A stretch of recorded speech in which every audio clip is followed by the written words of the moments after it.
In Manipur, security forces have apprehended 2 individuals suspected to be members of UNLF on May 8, as per police reports on May 10.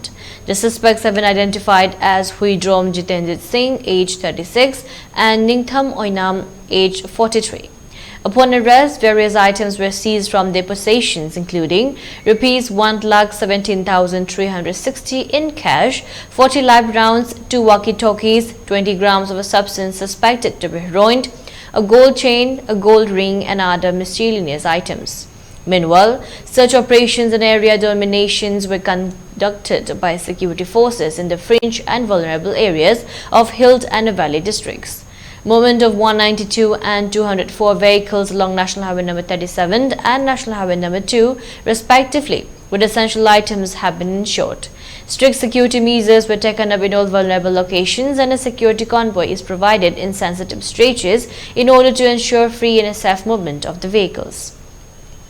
A total of 125 checkpoints were installed in different districts of Manipur, both in the hills and the valley, and police detained 98 persons in connections with violations in different districts of the state.